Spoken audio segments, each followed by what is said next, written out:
살다가 보면 우리는 어떻게 사는 것이 가장 잘 사는 것인지 궁금할 때가 있습니다. 또 어떻게 하면 손해를 보지 않고 복을 받아 이득이 되는 것일까 하고 알고 싶을 때도 있습니다. 오늘은 이렇게 복이 되고 재앙이 되는 이야기와 이 세상에서 가장 큰 복은 무엇인지에 대해 이야기하도록 하겠습니다. 혹시 여러분들은 이 세상에서 가장 큰 복이 뭘 것 같아요?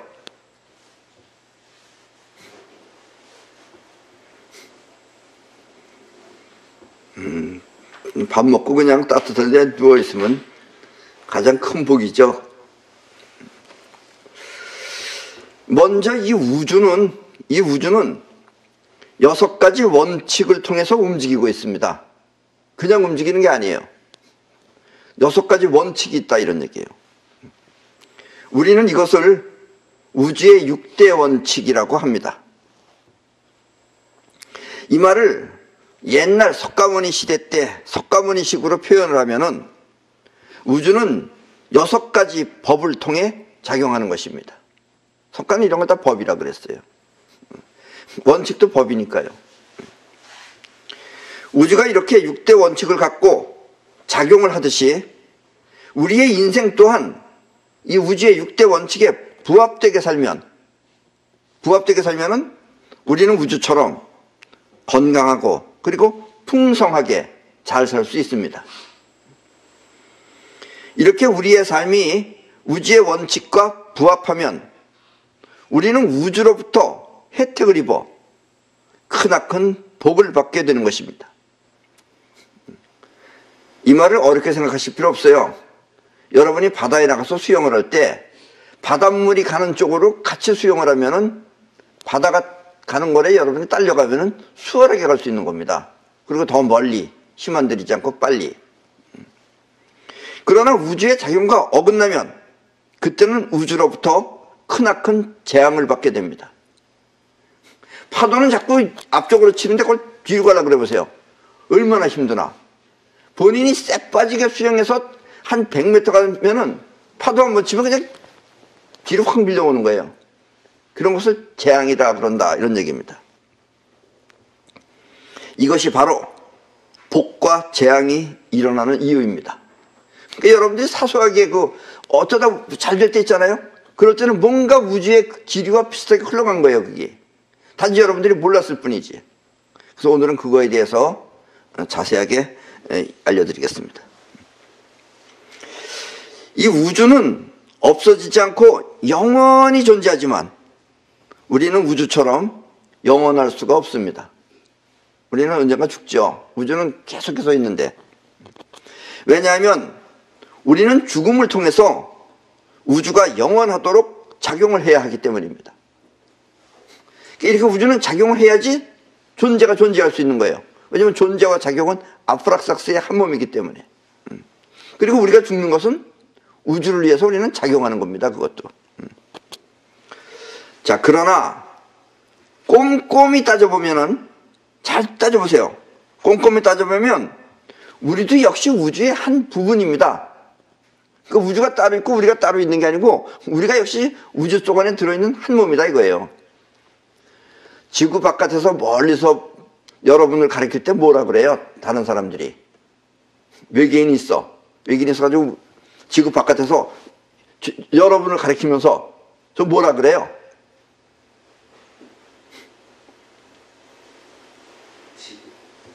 그걸 그렇게 머리가 안 돌아가요? 지구죠, 지구.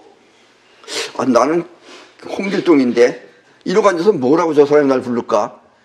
그렇게 생각하지 말고요. 여러분들이 지구예요. 알았죠?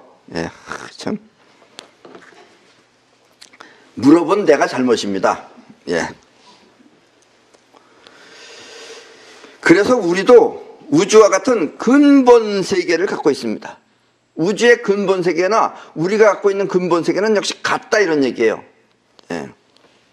그리고 이 근본 세계를 터득하면 몸은 비록 아니더라도 우리는 우주처럼 영원할 수가 있는 것입니다. 그걸 우리도 영혼을 터득할 수는 있는 거예요. 우주처럼. 그런데 우리 몸은 뭐 죽어도 상관없는 거예요. 그걸 터득하면은. 이것이 이 세상에서 우리가 누릴 수 있는 가장 큰 복이며 또 축복입니다. 예. 그러니까 우리도 우주와 같은 그 영혼을 터득하면은 그것이 우리가 이 지구에서 가장 큰 복입니다. 그게 뭐 로또 복권 이런 게 문제가 아니에요. 그리고 이것이 역시 가장 큰 축복입니다. 자, 그럼 우주의 6대 원칙이 무엇인지 알아보도록 하겠습니다. 우주의 6대 원칙 중 하나는 존재의 원칙입니다. 존재의 원칙.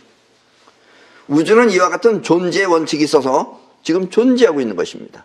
그러니까 우주는 존재해요, 항상. 그래서 존재의 원칙이 있는 거예요. 그리고 우주는 영원히 존재하기 위한 황금률도 갖고 있습니다. 그 우주가 영원히 존재하는 이유는 따지고 파헤쳐 보자면은 왜 영원히 존재할 수 있느냐? 이유를 대시오. 라 그러면 이유는 우주는 황금률을 갖고 있습니다. 이 황금률은 바로 7대 3입니다. 우리는 이 7대 3이라는 것을 손으로 이렇게 표시를 합니다. 이게 7대 3이에요. 이게 왜 7대 3인 것 같아요? 이 눈으로만 보지 말고 이 기감을 통해서 이렇게 보면은 이게 7대 3이라고 보이지 않아요? 이게 뭐예요, 이게? 아라비아 7자죠, 이게. 그리고 이게 몇 개예요? 1, 2, 3죠. 그래서 이게 7대 3입니다. 아셨습니까? 이게 우주의 황금률입니다. 황금률. 이 우주는 보이지 않는 파동의 세계 70%와 눈에 보이는 입자의 세계 30%로 이루어져 있습니다. 그럼 우리 지구는 어떻게 이루어진 것 같아요? 지구는 파동 치는 물 70%와 파동 안 치는 눈에 보이는 땅 30%로 이루어져 있습니다. 그럼 우리 몸은 어떻게 이루어져 있는 것 같아요? 우리 몸도 역시 마찬가지로 70%의 물과 30%의 뼈와 살로 이루어져 있습니다. 왜냐하면 황금률이 그렇습니다. 아셨죠? 자, 잘 외워두세요. 그거는 여러분들이 나중에 망하냐 안 망하냐도 이걸 지키느냐 안 지키느냐에 따라서 망하냐 안 망하냐가 결정되는 겁니다. 그래서 오늘날의 과학은 이와 같은 우주의 비밀을 밝혀 우주가 어떻게 존재하는지 잘 알고 있습니다. 과학도 알고 나도 알고 우주도 아는데 지금 여러분만 잘 몰랐던 거예요. 그러니까 잘 알아두세요. 과학은 보이지 않는 파동의 세계 70%와 30%의 입자 세계 중 우리가 볼 수 있는 천체 알죠? 달, 별, 은하계, 이런 은하수 이런 것들은 전체의 30%, 그 보이는 30% 가운데 그 중에서도 또 5%에 불과합니다. 그래서 우리가 보이는 이 엄청나게 큰 우주라고 하는 유니버스는 불과 5%짜리입니다. 전 우주에. 그러니까 우주가 얼마만큼 커요? 이렇게 인간이 관측할 수 있는 우주는 우주 전체의 5%에 불과한 것입니다. 그리고 우주가 황금률을 지킬 수 있는 이유는 어떻게 하면 우주가 황금률을 지키느냐? 그 이유는 우주가 아프락삭스의 공을 갖고 있기 때문입니다. 여기서 공은 볼이에요, 볼. 축구공, 야구공 할 때 공. 아프락삭스의 공을 갖고 있기 때문에 이 공을 가지고선 우주는 7대 3을 유지한다라는 이야기입니다. 그리고 이 아프락삭스의 공은 아주 중요합니다. 우리도 우주처럼 건강하게 잘 살기 위해서는 아프락삭스의 공을 지켜야 합니다. 아프락삭스의 공이라는 것은 쉽게 말하면 건강하게 잘 살 수 있도록 무리하지 않는 것을 말합니다. 무리. 그러니까 아프락삭스의 공이라는 거 있는데 그 공을 넘어서면 그게 바로 무리인 거예요. 그래서 무리하지 말라라는 말이 아프락삭스의 공을 지켜라 라는 얘기랑 같은 얘기입니다. 아셨죠? 그러니까 여러분들도 아프락삭스의 공을 지키면은 그러면 여러분들도 오래 살 수 있어요. 뭐 몇천 년은 못 살겠지만 그래도 뭐 100년 이상은 살 수 있을 것입니다. 잘 지키기만 하면은. 아프라크스의 공이라는 건 결국 뭐냐? 이 공이라는 놈은 이 추운 데다가 오래 놔두면은 바람이 빠져버려요. 바람이 빠져버려가지고 예를 들면 공이 이렇게 탕탕탕탕 튕겨야 되는데 바람이 너무 많이 빠져버리면 쭈글쭈글해가지고선 튀기지를 않아요. 그 튀기지 않으면 그게 공이에요, 아니에요? 공의 기능이 상실된 거죠. 그래서 그 튀기지 않는 거기서부터 또 공을 또 너무 그 따뜻한 데다 오래 놔둬버리면은 팽창을 해가지고 너무 오래 놔두면 터져버립니다. 그러니까 터지기 전까지, 그러니까 너무 수축해서 튀지 않을 정도가 되게 곧 튈 때까지, 그러니까 튀는 것, 터지지도 않고 쭈그러지도 않고 튈 수 있는 법이, 그게 바로 아프라크스의 공입니다. 아셨습니까? 네, 그러니까 그 넘어가면은 물이고 그거보다 못한 것도 물이다라는 얘기예요. 그 상태로 있어야 된다는 얘기입니다. 왜냐면 어떤 사람은 또 무리하지 말라고 그러니까 하루 종일 누워서 잠만 자는 사람이 있어요. 그런 사람도 오래 살지 못한다라는 이야기입니다. 자동차도 건강하게 잘 움직이기 위해서는 휘발유와 산소가 일정한 비율로 잘 섞여야 합니다. 그래서 자동차가 가는 힘, 에너지는 휘발유하고 산소하고 섞였을 때 자동차가 갈 수 있는 에너지가 생기는 겁니다. 그래야 차가 움직일 수 있는 에너지를 만드는 것입니다. 그런데 비율에 이상이 오면, 공기가 더 많이 들어갔거나 뭐 휘발유가 뭐 더 많이 들어갔거나 이상이 오면 그때는 배기가스라는 것이 생겨가지고 원활하게 작동하지 못하고 그만 시동이 꺼져 버리는 것입니다. 우리 몸도 이렇게 영양분과 산소가 잘 혼합되면 에너지가 생기고 또 건강하게 잘 살 수 있지만, 이 좋아한다고 해서 뭘 좋아하든지 간에 좋아한다고 해서 어느 한 부분에 몰입을 하면은 그때는 무리가 생겨서 배기가스와 같은 활성산소가 생기는 것입니다. 우리 몸에 자동차는 배기가스가 생기고 우리는 무리하면 뭐가 생기냐면 활성산소라는 것이 우리 몸에 생깁니다. 그러면 우리 몸은 빨리 늙거나 질병이 생겨서 죽게 되는 것입니다. 일찍. 그 우리가 늙는 것, 또 이렇게 질병이 생기는 것, 그 이유는 쉽게 말하면 활성산소가 일으키는 겁니다. 여러분들은 병이 종류가 많으니까 뭐 다 다른 병인 것 같지만 이유는 다 활성산소예요. 암이라는 것은 몸 안에 있는 활성산소가 우리 몸한테다가 몸 유전자한테다가 활성산소가 하나가 전자라는 놈이 하나 날라와가지고 우리 몸 유전자에다가 달라붙어 있으면은 거기서 이상한 변형이 일어나는 거예요. 그리고 그 변형이 점점 커지면은 그게 바로 여러분들이 암이 되는 겁니다. 그래서 모든 원인은 활성산소가 원인이라고 생각하면 됩니다. 물론 활성산소가 이렇게 얘기하니까 아주 나쁜 것 같지만 꼭 아주 나쁜 짓은 아닙니다. 왜냐하면 황금률에 의해서 적당량만 있으면 아주 우리 몸에 또 좋은 겁니다. 왜냐하면 여러분들 몸에 뭐 예를 들면 나쁜 세균이나 또 뭐 나쁜 것들이 들어올 때 여러분들의 백혈구라는 것이 누구를 끌고 가느냐면 활성산소를 끌고 가요. 그래서 활성산소 보고 가서 나가서 싸우라 그러는 거예요. 그래서 활성산소가 싸우면은 세균을 없애버리는 겁니다. 그런 의미에선 활성산소가 좋은 건데 무리하면 활성산소가 몸에 무리하면 많이 생겨요. 많이 생기면 이제 우리 몸을 해친다 이런 얘기입니다. 아셨죠? 나는 이와 같이 생긴 활성산소를 자연스럽게 없애는 아주 좋은 방법을 발견하였습니다. 이 활성산소만 없애는 방법만 알게 되면은 굳이 병원에 갈 필요가 없는 거예요. 옛날에는 우리나라에 병원이 의료시설이 좋지 않았어요. 그때 사실 그런 사람들을 이렇게 치료해 주러 다니면서, 나는 의사가 아니지만 내가 있는 단체에서 다녔습니다. 그럼 그 사람들은 병원에 갈 수가 없는 사람들이에요. 그래서 저 사람들을 어떻게 하면 병원에 안 가고 스스로 날 수 있게 할 수 있을까 하는 생각을 많이 했었습니다. 그래서 발견한 것이 우리 몸이 자연스럽게 활성산소를 없애는 것을, 그런 방법을 발견하였습니다. 그것은 결코 무엇을 먹거나 또 아니면 비싼 돈을 들여서 하는 건강법이 아닙니다. 누구나 마음만 먹으면 쉽게 할 수 있는 아주 쉬운 방법입니다. 조금 귀찮을 수는 있어요, 그래도. 그러나 어떻게 이렇게 완전히 거저 먹을 수는 없잖아요. 조금 노력은 들어가야지.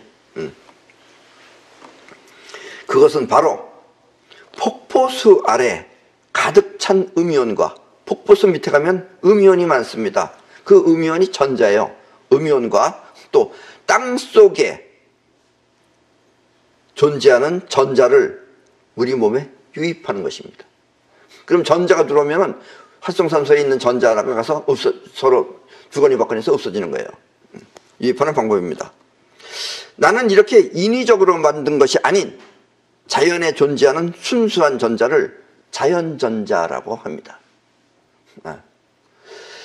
음이온을 얘기하니까 여러분들은 내가 옛날에 음이온을 얼마나 좋아했는지 아세요? 나는 정말 음이온이 하나도 필요 없는 저 별장이라고 하는 곳에도 음이온을 다 설치했으며, 내 차에 타면 비린내가 날 정도로 음이온을 무지무지하게 많이 설치했습니다. 좋은 줄만 알고. 그런데 이 전자제품 음이온은 우리 몸한테 좋은 것도 조금 주지만 해로운 걸 더 많이 줍니다. 그래서 과학이 만든 제품은 무조건 다 안 좋은 거라고 생각하시면 됩니다. 이런 얘기하면 저 사람 미개인인가 보다. 아니에요. 여러분들이 미개인이에요. 그건 어쨌든 더 안 좋은 겁니다. 그러면 자연적인 것, 순수한 음이온, 그것은 폭포수 밑에 가야지 많아요. 물론 산에 가도 좀 있죠. 그러나 어쨌든 물이 부서져야 생겨요. 그리고 또 하나는 땅 속에 많이 있습니다.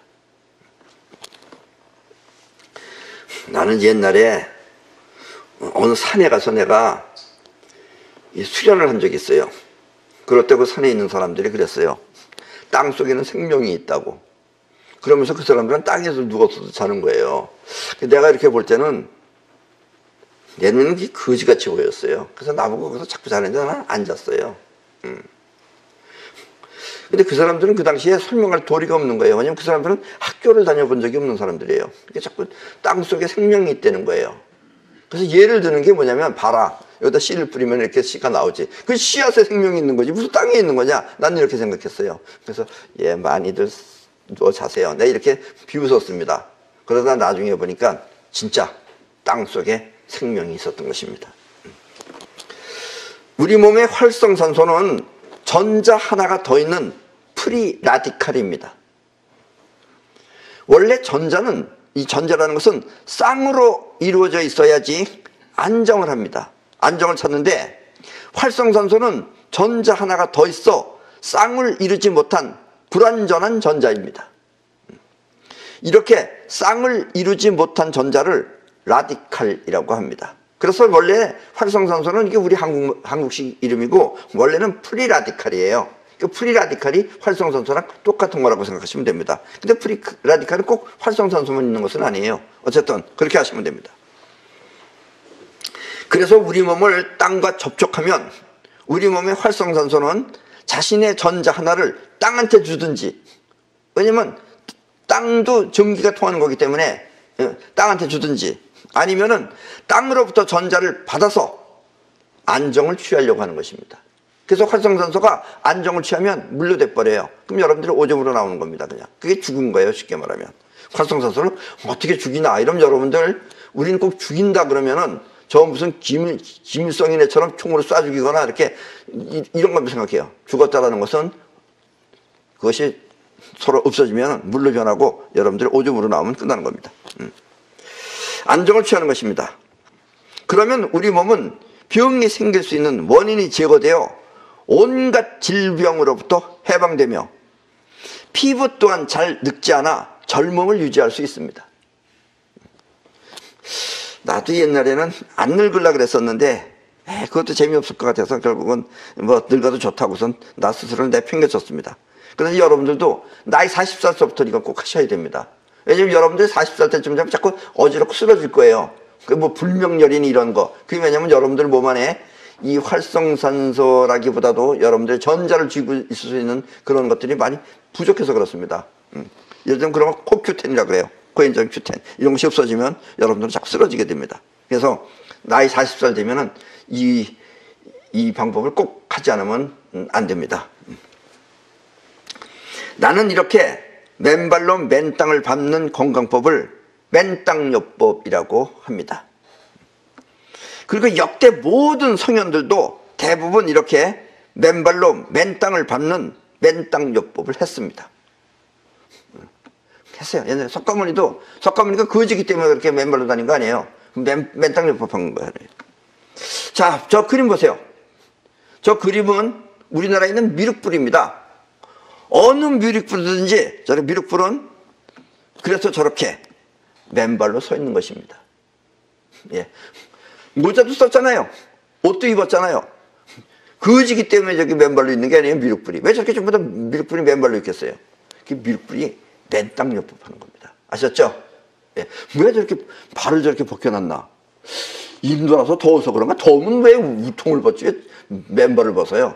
그것은 맨땅요법을 한다는 뜻입니다. 아셨습니까? 맨땅요법이 세상에 알려지고 또 맨발로 땅을 밟으면 좋다고 하니까 하루 종일 땅을 밟는 사람들도 있습니다. 근데 하루 종일 땅을 밟는 건 좋은 거예요, 사실은.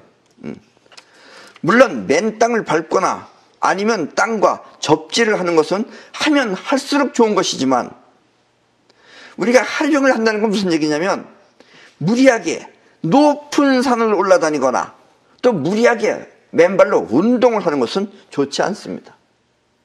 그래도 맨땅요법이니까 그래도 저 사람들 다 건강은 해요. 건강은 하지만 일단 좋지는 않아요. 왜냐하면 과하게 무리하면 아까도 얘기했지만 아프락사스의 공을 넘어선 겁니다. 과하게 무리하면 그것이 바로 활성산소를 만드는 원인이기 때문입니다. 그래서 여러분들이 무리하면 다 활성산소 생겨요. 여러분들이 가장 손쉽게 무리할 수 있는 방법이 뭔 것 같아요? 뭐예요? 예, 그렇습니다. 먹는 겁니다. 먹어서 신난다고 해서 배때기가 터지도록 먹으면은 아이고 잠 잘 온다 이러고 좋아하겠지만 그때 활성산소가 제일 많이 생깁니다. 여러분들이 날 보면은 내가 뭐 사람이 상당히 깨끗하게 보인다 그래서 담배도 안 피시네요 이랬는데 아닙니다. 나 옛날에 담배 굉장히 좋아했어요. 나는 담배를 전 세계 담배를 다 갖다 놓고 피웠어요. 그래서 어떤 사람은 나 찾아오면은 앞에 담배값이 쭉 있으니까 이걸 다 피십니까 하고 놀라기도 했어요. 왜냐면 나 맛있는 거 찾아서 하느라고 온갖 담배를 다 갖다 놓고 피웠는데 담배는 여러분들 한 계피 필 때 5조 개의 활성산소가 생깁니다. 네, 그러니까 담배는 엄청 나쁜 겁니다. 내가 또 이렇게 얘기했더니 우리 몸은 반드시 이렇게 말한다 그래서 꼭 그런 것만은 아닙니다. 그 어떤 분은 나이가 94살 먹었는데 일본 사람이에요. 담배를 아주 좋아하는 거예요, 그 할아버지는. 근데 그 손자가 이 얘기 듣고 가서 할아버지를 담배 피면 안 된다고 막 역정을 내면서 할아버지를 갖다 다구쳐가지고 날마다 피던 담배를 끊어가지고 일주일도 안 돼서 돌아가셨어요. 그 할아버지는 아마 담배 못 펴서 스트레스 받아서 돌아가셨을 거예요. 90 넘으신 분은 펴도 좋고 안 펴도 좋습니다.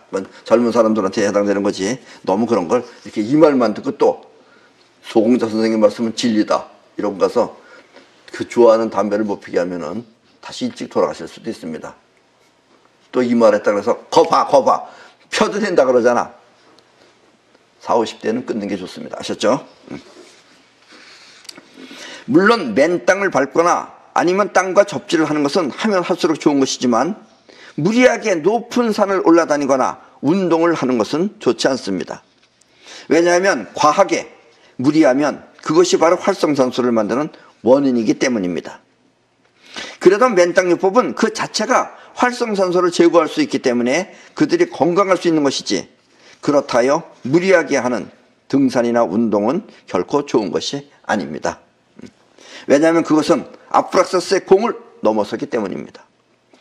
그래서 무턱대고 맨땅요법을 하지 말고 맨땅요법도 하는 요령이 다 있는 겁니다.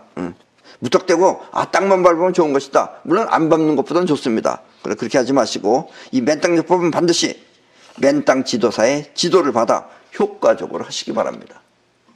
그러니까 어디가 더 좋은 것인지 또 땅속에 전자가 많다 그래서 다 많은 거 아니에요. 어디는 적고 어디는 없고 그래요. 또 어디는 더 많고 이걸 알고서 하셔야지 그냥 무턱대고 하면은 예를 들면 어떤 사람은 맨땅이에요, 맨땅. 맨땅은 흙으로 낸 맨땅을 말하는 겁니다. 어떤 사람은 맨발로 막 아스팔트 길을 다니는 사람이 있어요. 아스팔트는 전혀 안 되는 겁니다. 왜냐면 그건 절연체예요. 전기가 안 통해요. 맨땅요법은 전기가 일단 통해야 되는 거예요. 쉽게 말하면. 우리 몸도 전기 통하죠. 왜냐면 우리 몸에 정전기가 있어서 그래요. 그리고 바위 위에 앉아서 맨땅요법 하는 사람이 있어요. 아무 소용없는 겁니다. 아셨죠? 또 밑에서 종이 깔아놓고 하는 사람이 있어요. 그러니까 맨 발이 중요한 게 아니고 맨 땅이 중요한 겁니다. 아셨죠? 왜냐면 이렇게 말해도 여러분들은 자꾸 오해를 해요. 우리 듣는 게 서로 틀려가지고 어떤 사람은 또 이 맨땅 용품이라는 게 있어요. 우리가 그냥 또 무조건 겨울에도 맨발로 다닐 수 없잖아요. 그래서 신발에 맨땅 요법이 될 수 있는 신발을 우리가 만들었습니다. 만들어서 지금 육각나라라고 하는 데서 팔아요, 그거를. 그 어떤 사람은 그걸 사서 신고선 잘 안 된다는 거예요. 왜 안 되느냐? 양말을 거기다 두 켤레 신고선 있으니까. 그러니까 뭘 알고 하셔야 됩니다. 무조건 맨발이라서 그런 게 아니고 맨땅 신발에서 되는 게 아니고 땅이 우리 몸의 땅과 접촉이 되어야지만이 효과가 있는 것입니다. 이런 걸 자세하게 알고 하셔야 됩니다. 그러나 이 아프락삭스의 공을 넘어서면 모든 존재는 안정을 잃고 결국 무리가와 그 존재는 존재성을 상실하게 됩니다. 그래서 우리 몸은 오랫동안 존재할 수 없는 것입니다. 활성산소가 있고 그래서 우리는 어차피 오랫동안 우주처럼 영원히는 있을 수 없다라는 이야기입니다. 그러나 우주처럼 황금률을 지키고 또 아프락삭스의 공을 넘어서지 않는다면 그때 여러분은 우주가 지켜줄 것입니다. 그래서 복이 되는 거다 이런 얘기예요. 그래서 식사도 포만감이 오기 전에 배부르다 하기 전에 70% 정도만 먹고 또 아무리 재미있는 취미생활도 70%가 넘지 않게 무리를 해서는 절대 안 됩니다. 그러면 여러분들은 오래 사실 수 있어요. 술이 좋다 그래서 또 씹다 마시거나 이러면 안 된다 이거예요. 술도 70% 정도에서 딱 멈춰야 되는데 얘는 좀 마약처럼 그 중독성이 있기 때문에 그런 건 적당히 어느 정도만 먹고서 스스로 멈출 수 있어야 된다는 얘기입니다. 또 이렇게 얘기하면 그건 부처님이나 그렇게 사는 거지 우리 같은 중생이 뭐 그렇게 사냐. 그냥 그렇게 사세요. 아셨죠? 뭐 중생을 고집하면은 그렇게 사는 수밖에 없어요.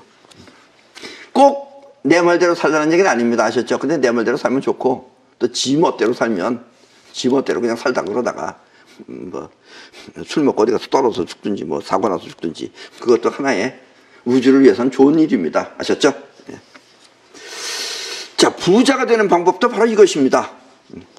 처음에 아무것도 없을 때는 어쩔 수 없지만 수입이 생기기 시작하면 그때부터는 황금률을 생각하면서 전 재산의 70%를 저축할 수 있어야 됩니다.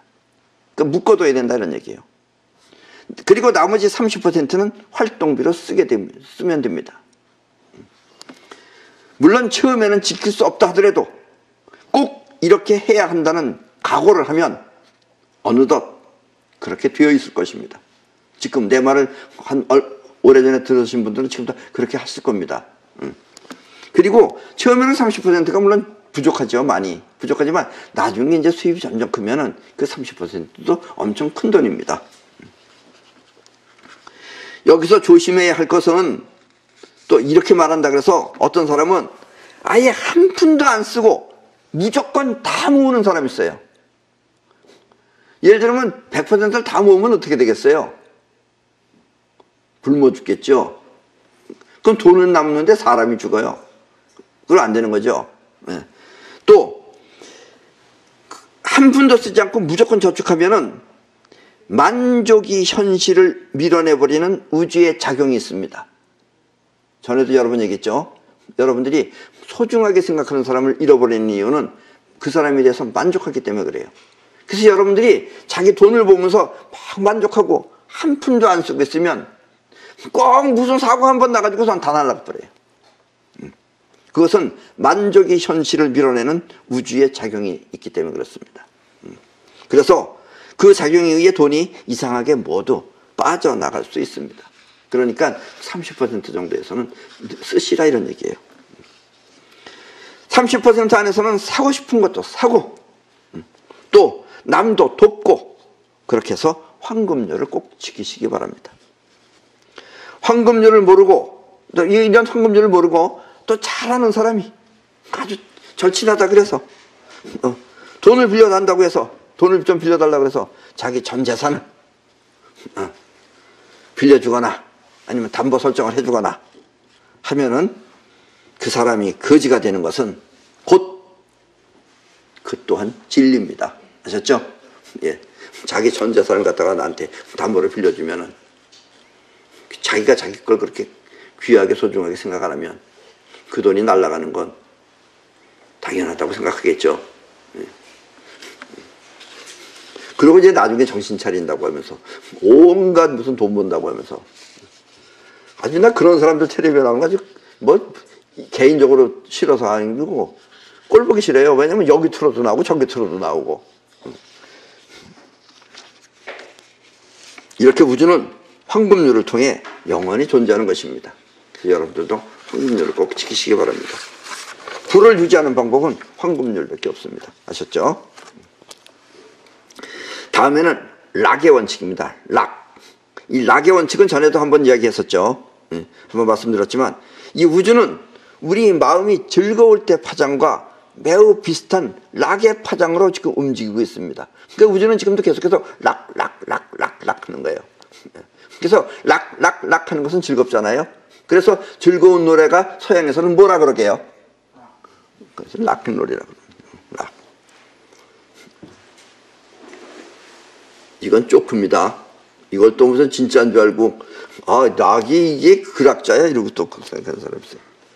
너무 또 내 말을 진리라고 생각해가지고 그런 것까지 다 진리라고 그러면 사람들이 진려합니다. 그래서 여러분이 즐거운 마음으로 신나게 할 때 그때 성과가 가장 좋습니다. 사실. 왜냐하면 들뜬 듯이 신나는 마음은 곧 영혼이기 때문입니다. 영혼이 할 때는 영혼이 할 때 그 상태를 꼭 표현한다면 신나게 하는 거예요. 영혼은 거침이 없어요. 그런데 우울하고 침통한 기분은 모두 자의식입니다. 그래서 자의식으로 하면 사고가 나고 또 들뜬 듯이 즐거운 마음으로 하면 영혼이 원하는 결과를 끌어들여 사이파워가 이루어지는 것입니다. 그래서 사이파워가 이루어지면서 끌어들이면서 영혼이 하는 거예요. 그래서 항상 즐거운 마음으로 신나게 사시기 바랍니다. 그러니까 우울한 클럽 이런 데 가지 마세요. 블루 클럽 이런 거 가지 마세요. 블루라는 말이 파랑이라는 뜻도 슬프다는 뜻도 있어요. 그러니까 여러분들 항상 신나는 클럽에 가서 사시기 바랍니다. 즐거움은 곧 다이아몬드와 같은 부적의 영혼입니다. 아셨죠? 그러니까 즐겁다가 락입니다. 다음은 이득의 원칙입니다. 우주는 반드시 이득이 되는 것은 무조건 작용합니다. 여기서 그 이득이라는 것은 자의식의 욕심을 말하는 것이 아닙니다. 자의식의 욕심을 하고 이득하고는 틀리는 거예요. 이득은 이득이에요. 아셨죠? 여러분들 이득이라 그러면 지금 속안으로 내 이익을 위해서, 이건 욕심이지 이득이 아니에요. 이득은 내 거, 네 거가 아니고 득이 되고 이익이 되는 것이 이득입니다. 아셨죠? 잘못 이해하여 자의식이 이득을 위해 한다면 그것은 욕망의 원칙이지 이득의 원칙이 아닌 것입니다. 그래서 이득의 원칙이란 아무리 하기 싫고 귀찮다 하더라도 현실적으로 이득이 될 수 있는 일은 모두 하라 라는 뜻입니다. 우주는 이 세상에서 가장 훌륭한 최고의 부자입니다. 우주보다 더 부자 있으면 나와보라 그래요. 아무리 지구에서 많은 재산을 가졌다 하더라도 우주 앞에서는 한 알의 먼지보다 더 작은 재산에 불과합니다. 지금 지구에서 제일 부자들이 있어요. 어마어마한 부자들. 그 사람들이 다 뭉쳐가지고 그 돈을 다 꺼내놔봤자 우주 앞에 가면은 먼지 얼마나도 못한 거예요. 우주 아까 얼마나 그랬어요? 우리가 지금 보는 천체가 전부 다 5%밖에 안 되는데 그거보다 95%가 더 있어요. 자, 저 사진을 보십시오. 또 여러분의 눈에는 잘 띄지 않는 저 블록, 사이에 저 틈바구니, 저 땅에 우주는 저렇게 꽃을 피우는 것입니다. 때문에 우주는 이렇게 방대한 재산을 갖추고 있는 것입니다. 앞으로 여러분도 자의식의 욕망을 떠나 저렇게 우주처럼 이득이 될 수 있는 일은 빼놓지 말고 모두 하도록 하십시오. 만약 저 틈과 같은 세계가 보이지 않는다면 우주는 저거 다 봐요. 저렇게 요 틈에도 여기다 이득을 내지 하는데 여러분들은 저게 안 보여. 여러분들은 아직 블로크만 보이고 틈은 안 보여. 틈 없다고 그러는 사람도 있어. 그런 사람은 틈을 보려고 하면 보입니다. 한 번 보고 두 번 보고 자꾸 보면 보여요. 점점 넓어 보여요. 저게. 그래도 보이지 않는다면 그때는 차라리 다른 사람한테 이득이 될 수 있는 일이면 무조건 다 하십시오. 근데 내가 뭘 했어? 그럼 저 사람한테 이득이 돼. 저 사람한테도 이득이 돼. 그런 일이 있다면 무조건 다 하십시오. 그러면 여러분은 반드시 부자가 될 것입니다. 그게 손해보는 게 아니에요. 그럼 누가 도와준다 그랬어요 아까? 여러분들이 이렇게 하면은 이득의 원칙대로 하면은 여러분들이 누가 여러분들을 배려해 준다 그랬어요? 우주가 하는 겁니다. 아셨죠? 이게 우주의 파도와 같은 것이다 라는 얘기예요. 다음은 계산의 원칙입니다. 우주는 계산의 원칙이 있어요. 이 우주는 결코 헛되게 작용하는 법이 없습니다. 냉정하고 정확하게 계산된 작용을 하는 것입니다. 근데 여러분들 이렇게 계산하면 뭘 계산해요?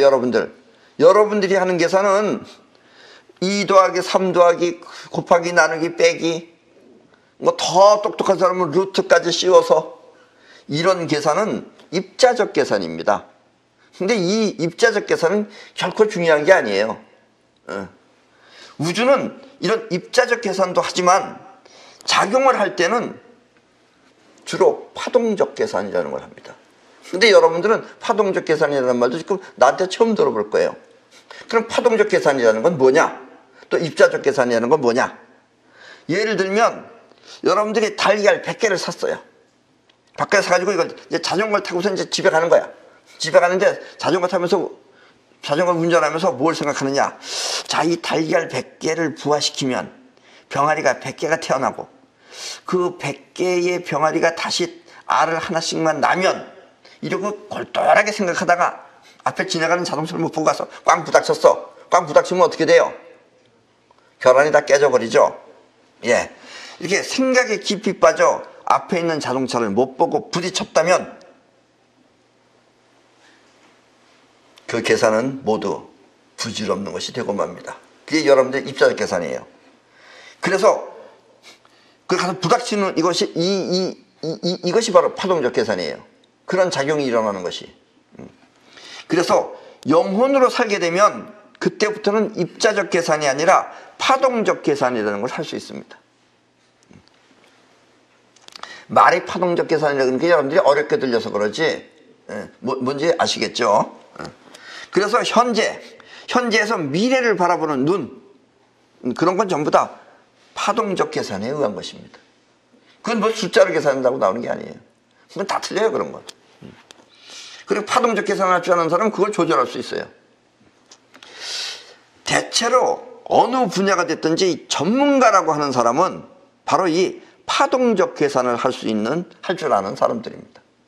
저 사람이 전문가냐 아니냐, 그거는 무슨 일이 됐든지 간에 그 분야에 파동적 계산을 할 줄 알면 전문가고, 파동적 계산을 못하고 배우기만 해서 실력만 많아, 그런 것은 전문가가 못 된다라는 얘기예요. 왜냐면 앞도 내다보지 못하고 싸움은 지는 거예요, 그런 사람은. 아는 건 많은데. 그래서 파동적 계산이라는 것이 아주 중요한 것이다라는 것을 아셔야 됩니다. 다음은 대가의 원칙입니다. 이 우주는 항상 있는 상황과 움직이는 작용이 있습니다. 그리고 상황 속에서 작용이 일어나면 그 작용은 반작용으로 또 다른 상황을 만들어냅니다. 말이 어렵죠? 말이 어렵죠? 예를 들면 여러분들이 배가 고프잖아요? 배가 고프면 뭘 해야 돼요? 일을 해야죠. 그래서 배가 고파서 일을 하면 배가 더 고파지는 것과 같은 것입니다. 배고프면 먹어야 되는데 먹지 않고 일해야 되겠다고 해서 일을 하면 더 배가 고파지는 거예요. 차라리 안 하고 가만히 있으면 덜 배고픈데. 이런 식의 계산법이 대가의 원칙이다 이런 얘기예요. 배고픈 놈은 더 배고파지는 것이 대가다라는 얘기입니다. 많은 사람들이 돈을 벌기 위해서 사업을 합니다. 그 사업을 하면 부자가 돼야 되잖아요. 당연히 사업을 하면 부자가 돼야 되는데 이상하게 부자가 되기보다는 망하는 사람들이 더 많습니다. 그 까닭은 바로 대가의 원칙을 모르고 자기식으로만 했기 때문입니다. 입자적 계산으로만 했기 때문에 그래요. 그러면은 결국은 망한다는 얘기예요. 그래서 이 대가의 원칙도 상당히 어려운 얘기입니다. 말은 쉬운 것 같아도. 그래서 여러분들이 대가의 원칙을 어떻게 하면 터득해야 되는지 이걸 너무 고민하지 마시고 대가의 원칙을 빠져나가는 방법은 뭐냐면 여기서 반드시 알아야 할 것은 그리고 이 대가의 원칙을 통과하기 위해서는 반드시 뭔가를 해서 결과를 바라봐서는 절대로 대가의 원칙을 통과 못합니다.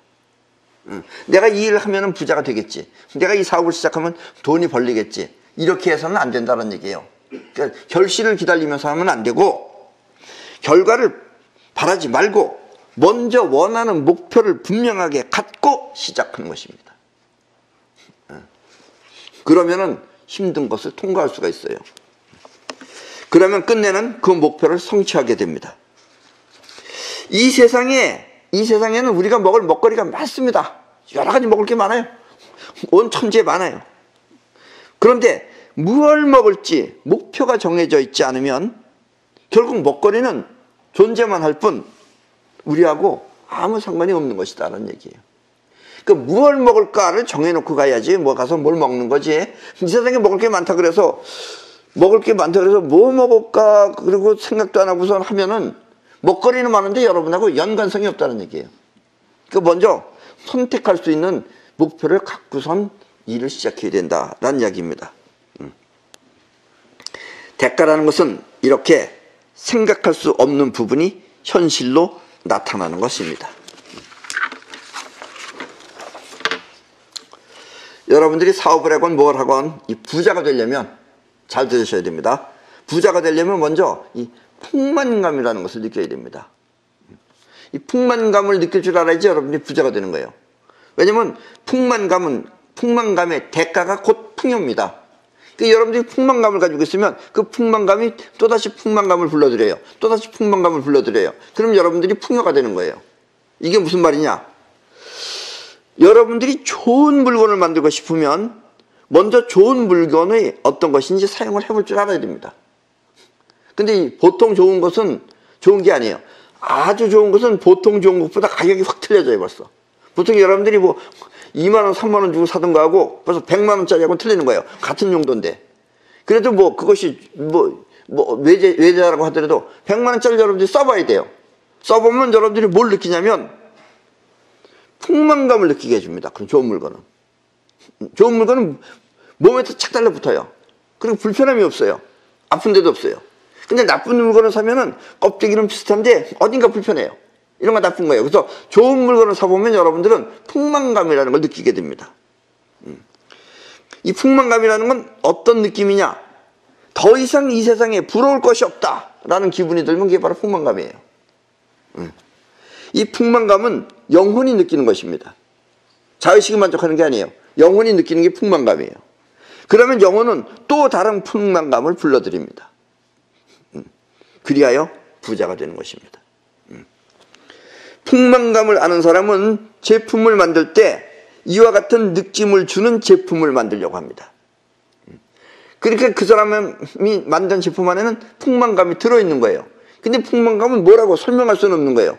우리가 자의식으로는 전혀 설명할 수가 없는 거예요. 왜냐하면 영원히 하는 거기 때문에.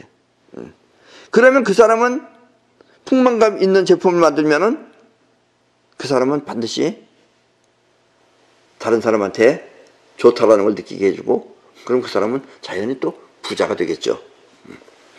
그러나 풍만감을 모르는 사람이 자기 욕심 때문에 돈 벌려는 욕심 때문에 그런 물건을 사용해보지도 않고 겉만 보고선 따라서 하면 즉 자의식이 흉내를 내면은 겉모습만 비슷하게 만들 뿐 풍만감이 빠져 있는 거예요. 그래서 그 물건은 우리에게 풍만감을 주지 못합니다. 여러분들은 이 내 얘기를 확실하게 잘 못 느끼시는 분들이 많이 있을 것입니다. 왜냐하면 아직 우리나라가 이렇게 풍만감을 주는 그런 선진국가의 수준이 되지 못하기 때문에 그렇습니다. 많이 만들어내요. 지금 우리가 뭐 경제 성장 뭐 어쩌고 저쩌고 많이 해요. 정말 많이 더 좋아졌어요. 이제는 어느 정도 덜 불편해졌어요. 그러나 완벽한 충만감은 아닙니다. 우리나라 저 불빛 버스 불빛 전기 따면 불빛 이거나 저 동남아시아 가보세요. 비슷해요. 그러면서 선진국 불빛은 틀립니다. 풍만감을 주지 못하는 제품은 결국 빛 좋은 개살구가 돼서 그 대가는 우리에게 불편함을 주게 됩니다. 그래서 풍만감이 없는 제품이 주는 대가는 불편함이고 풍만감이 주는 제품의 대가는 우리한테 편리함과 몸에 짝 맞는 세상에 부러울 것이 없다는 그런 만족감을 준다라는 이야기입니다. 아셨죠? 이건 아주 중요한 얘기면서도 상당히 수준 있는 얘기입니다. 이 얘기를 깊이 생각해 보시기 바랍니다. 잘 이해가 안 가면 듣고 또 들으셔서 반드시 이 부분을 터득하시기 바랍니다. 이 마지막으로 귀소의 원칙이라는 것이 있습니다.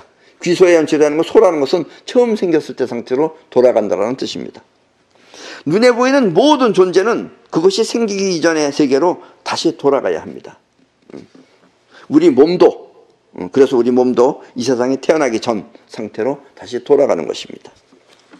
만약 지금 살아있을 때 이렇게 돌아가야 하는 우주 최초의 세계 즉 제로지대를 터득한다면 그때 그 사람은 우주 최고의 복인 안욕달아 삼맥삼보리를 얻게 되는 것입니다.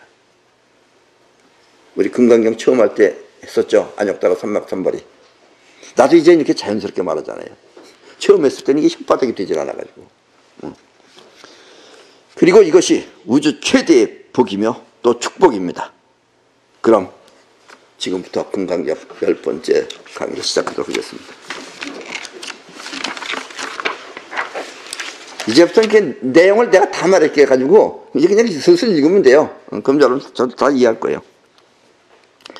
수벌이 여항 하중 소유 사수 여시사 등항하 이의 운하 시제 항하사 영이다부. 수벌이야, 항하에 있는 모래수만큼 항하가 있다면 그 모든 항하의 모래는 얼마나 많겠느냐. 나도 여러분들한테 좀 이해를 돕기 위해서 근거 없는 얘기는 절대로 안 합니다. 요만한 얘기를 이만하게 나도 말할 때는 있어요. 강조하는 의미에서. 이 석가모니 이 친구는 너무 심합니다. 뭘 말하려는 건지 모르겠지만 이 얘기는 뭐냐면 항하에 있는, 항하라는 게 강이에요. 항하를 한강으로 바꾸자고요. 한강에 있는 모래수만큼 그 모래가 다시 한강이 돼가지고 거기서 또 모래가 있다면 그 모래는 얼마나 많겠느냐. 난 이렇게까지 뻥은 안 칩니다. 그러니까 저 수벌이가 말하길 심다세존 단지 항하 상다무수 하항기사. 수벌이가 말하길 매우 많습니다. 세존이시여. 항하의 모래만 하여도 무수히 많은데 하물며 그 모래야 말할 나위 있겠습니까? 한강에 모래도 많은데 그 모래 알 하나가 전부 다 한강이 돼가지고선 한대면 뭐 더 말할 필요가 있겠습니까? 이런 얘기입니다. 수벌이 아금실원 고요 약 유선남자 선여인 이질보 이칠보 만이소왕 하사수 삼천대천세계 이용보시 득복 다부. 수벌이야, 이제 내가 너한테 진실로 이르노니 말하니 만약 선남자 선여인이 그 항하의 모래수만큼 많은 삼천대천세계에 가득 찬 칠보를 가지고 보물을 가지고 널리 보시한다면 그 얻는 복이 얼마나 많겠느냐.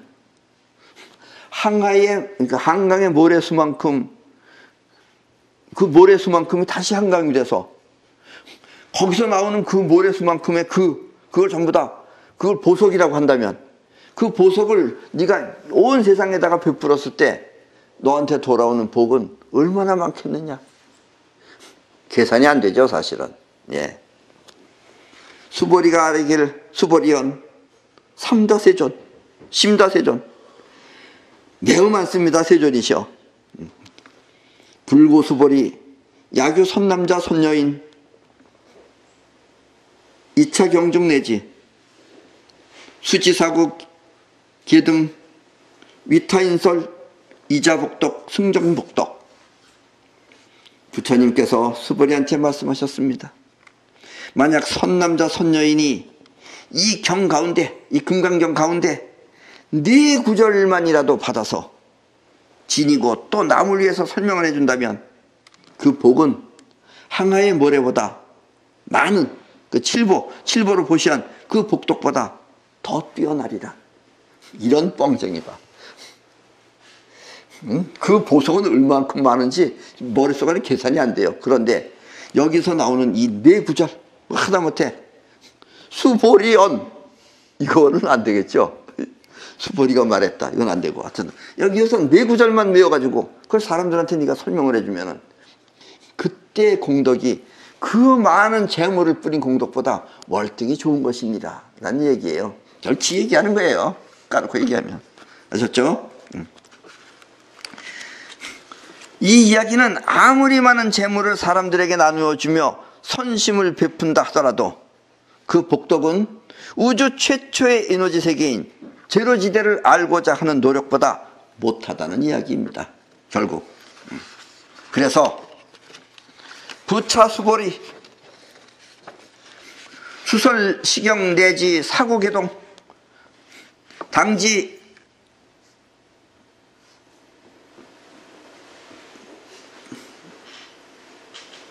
차처 일체세간 천인 아수라 개응공양 여불탐모 하항 유인 진능수지 독성 부차수보리 또 수보리야 또한 수보리야.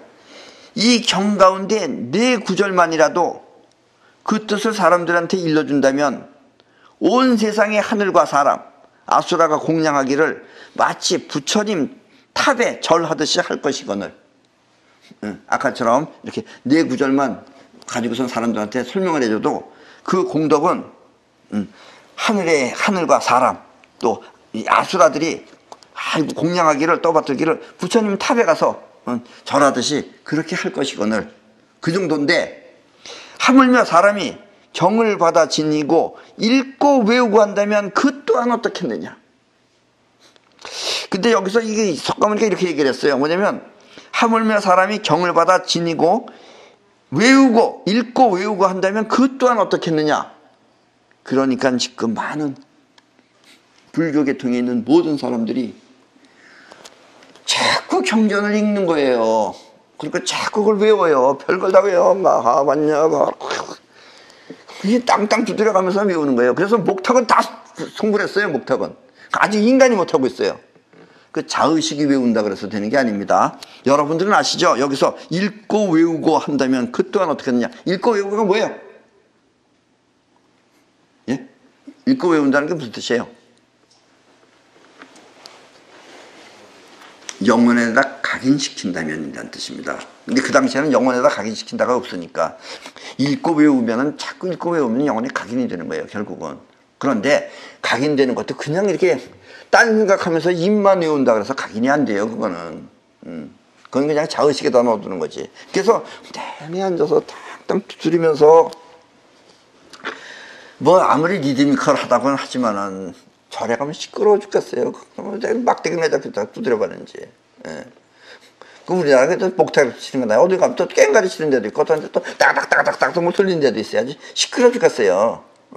그 부처님은 거의 다 도망갔어요. 내가 알아요.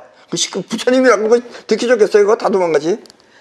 이 뜻은 영혼에다 각인시킨다면이라는 뜻입니다. 그냥 읽고 외우는 거 가지고는 절대로 각인이 안 됩니다. 받아들일 태세를 갖고선 해야지 각인이 되는 거지. 그냥 덮어놓고 입만 한다 그러면. 나중에 내가 보여주겠지만, 그래서 우리나라 절간에 있는 소들 있어요. 소들 소 키우는 데. 거기 소들도 전부 다 목 다쳐요. 혓바닥으로 이러고서.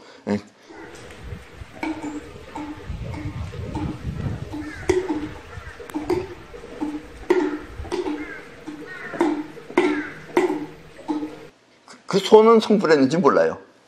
아셨죠? 그러니까 읽고 외우고라는 건 영혼에 각인을 시킨다면은 그거는 얼마나 많겠냐. 설명, 자의식이 설명하는 것도 부처님 탑에 와서 하는 건데, 네가 직접 영혼에다 각인시킨다면 그 복은 얼만큼 크겠느냐, 이런 얘기입니다. 그래서 수보리, 당지 시인, 성취 자상 제일 시유지법. 이게 눈이 다 침침하다. 악시 경전 소지 소재 지적 뭐 주기 유불 약존 중재자. 어쨌든 지금 자막은 밑에 나가니까 자막을 보십시오. 그래서 수벌이야, 당연하게 알아라. 당연히 알아라. 이 사람은 이렇게 외우고 해서 영혼에 각인시킨 사람은 가장 높고 제일 가는 세상에 드문 법을 얻게 될 것이니, 만일 이 경전이 있는 곳이면, 그 사람이 그렇게 외운 사람이 있는 곳이면 그곳은 곧 부처와 그 제자가 있는 것과 같으니라. 결국 그 사람은 부처가 된다, 이런 얘기입니다. 아셨죠? 그러니까 내 얘기가 여러분들 영혼에 각인이 되면 여러분들은 부자도 될 수 있고 부처도 될 수 있고 다 될 수 있는 것입니다. 근데 각인 안 되고 그냥 재밌다 그러고서 듣거나 또 너무 길다 지루하다 이러고서 하품이나 뻑뻑하고 앉아있으면 그 사람은 다시 태어나도 힘들다라는 이야기입니다.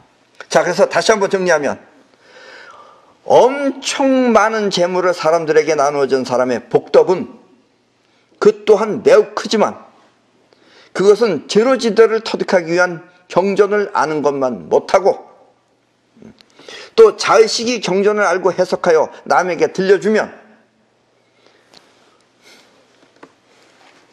모든 사람과 아수라가 부처님 탑에 절하듯이 떠받들 것이지만, 이 또한 경전을 보고 외우며 영혼에 각인시키는 사람만 못하니, 영혼에 이와 같은 경전이 각인된 사람은 미래의 부처가 되어 그가 있는 곳이면 거기가 바로 부처와 제자가 있는 곳과 같다. 그러니 세상에서 가장 큰 공덕은 이렇게 제로지대를 터득하여 온 누리가 우주임을 알아 충실히 누리며 가꾸는 것이다, 라는 뜻입니다. 아셨죠? 이 한 번 들었다고 해서 우주의 6대 원칙과 그로 인한 복이 쉽게 이해가 되는 것은 아닙니다. 그렇다 하더라도 또 듣고 또 들으면 여러분은 반드시 우주와 같은 능력을 구사할 수 있습니다. 특히 바라는 바가 이루어지려면 반드시 이렇게는 못 산다 하는 대가가 있어야만 합니다. 어떤 사람은 한 달에 1,000만 원씩 버는 사람이 있어요. 어떤 사람은 몇십만 원씩 버는데, 1,000만 원씩 버는 사람은 왜 1,000만 원을 버느냐? 장사가 잘 돼서 그러냐? 아니에요. 그 사람은 몇백만 원 벌어가지고는 이렇게는 못 산다 하는 마음이 있기 때문에 1,000만 원을 버는 거예요. 그게 대가예요. 이렇게는 못 산다의 대가가 나오는 거다 이거예요. 그러니까 대가의 원칙으로 하셔야 되는 겁니다. 여러분들도 못 살면 못 사는 거에 대한 분노가 있어야 돼요. 욕심 많은 부자하고는 틀리는 거예요. 지금 옛날식 그런 얘기 하시면 안 됩니다. 여러분들은 이건 대가의 원칙, 이건 우주예요. 우주에서 여러분들이 잘 살아도 되고 못 살아도 상관없어요. 어차피 여러분들은 우주가 쓰면서 우주는 존재하기 때문에. 그러나 여러분들도 풍요를 누리시라, 이런 얘기입니다. 왜냐하면 미륵불은 여러분들한테 그런 걸 가르쳐주기 위한 것입니다. 그리하여 여러분들이 제로지대를 터득하면 그때는 안욕따라 삼맥삼보리를 얻게 되는 것입니다. 안욕따라 삼맥삼보리는 무상정등 정각이라는 뜻으로 결국 가장 완벽한 깨달음을 말하는 것입니다. 아셨죠? 오늘은 조금 강의가 길었습니다만 여러분들이 이 이야기는 시간 날 때마다 짬짬이 들으셔서 반드시 여러분들도 안욕따라 삼맥 삼벌이를 얻을 수 있도록 그리하시기 바랍니다. 그럼 오늘 강의는 이걸 끝내겠습니다.